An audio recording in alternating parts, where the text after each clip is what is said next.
Welcome to the 2017-2018 NBA preview. My name is Joshua Enviers, and today we are covering the 11th ranked team in the preview, the Charlotte Hornets, who I have being a 6th seed or higher in the Eastern Conference.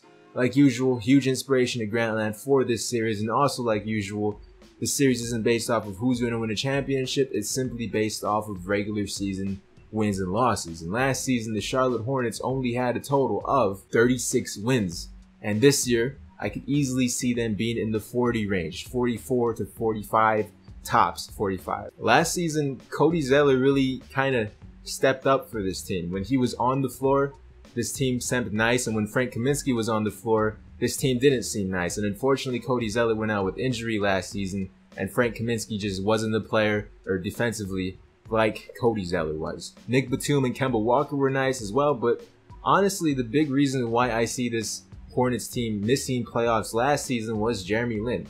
He was a nice complementary player to Kemba Walker off the bench or even starting next to him, and they didn't replace that player in Jeremy Lin last season. I mean, they had Ramon Sessions and Brian Roberts or something along those lines, so those players definitely weren't the caliber of Jeremy Lin, and I know I don't feel like Jeremy Lin is a starter on most teams. He is a solid point guard in the league, and the Charlotte Hornets, he was a key player to their success last season. Not last season, but 2 seasons ago, it seems like now. This season, I like their offseason moves, so let's wait no further and let's take a look at the offseason moves that the Charlotte Hornets did. So what the Hornets won compared to what they lost, they got a lot for what they lost.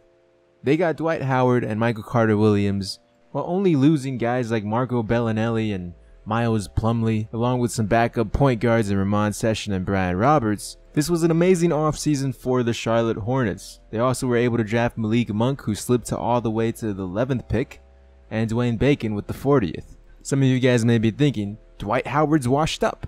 He's not the player he used to be. He's not Orlando Dwight. I get that. I think everybody at this point should get that. He's not that player anymore. Back injuries are a huge deal, and especially when you're not as young as you used to be, you're not going to have the athleticism as you used to. But every night, Dwight Howard should be bringing the defense in the paint and giving you a double-double for your team. And although he isn't scoring a crazy amount of points like he used to back with the Orlando Magic, he's still a reliable big. Adding Dwight Howard bolsters the defense when it comes to bigs, because Frank Kaminsky, he is definitely not that player yet. It showed when Cody Zeller was hurt last season. And Miles Plumlee, we're not going to talk about Miles Plumlee. So let's move on to the rotation, looking at some of the key guys. The starting 5 looks like Howard, Williams, Kidd-Gilchrist, Nick Batum, and Kemba Walker. Now, I don't know whether or not they should start Cody Zeller and Dwight Howard together, because then spacing-wise, that'd be pretty awful, especially with Kidd-Gilchrist not being a great shooter himself.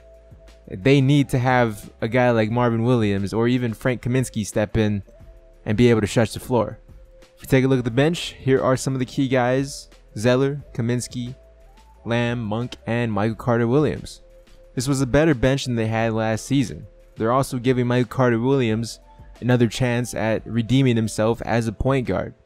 Personally, I feel like Michael Carter-Williams and Dwight Howard will have a pretty solid year with the Hornets team and prove that they were valuable additions to the team. I like this rotation. I'm very high on the Charlotte Hornets, the 11th team in the preview and the 6th seed in the Eastern Conference. That's pretty solid. All these top 10 teams, when we get into them, they're the upper echelon of teams, and you know, no matter if you feel like one team should be higher or not, it's probably by like 1 spot, and you don't got to be upset about that, but I know you probably will. So the question I have for this Charlotte Hornets team is, how much better does Dwight Howard make this team? Cody Zeller was also having a nice year for the Charlotte Hornets team, like I said in the beginning, so can these two play together as well?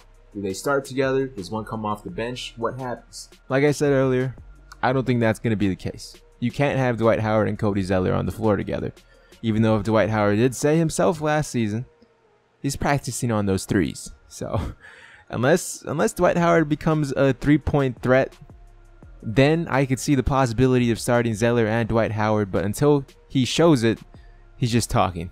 Dwight Howard last season was on the Atlanta Hawks, which was one of the top 5 defensive teams. Although I feel like Dwight Howard didn't do that by himself, he could help this Hornets team greatly on defense.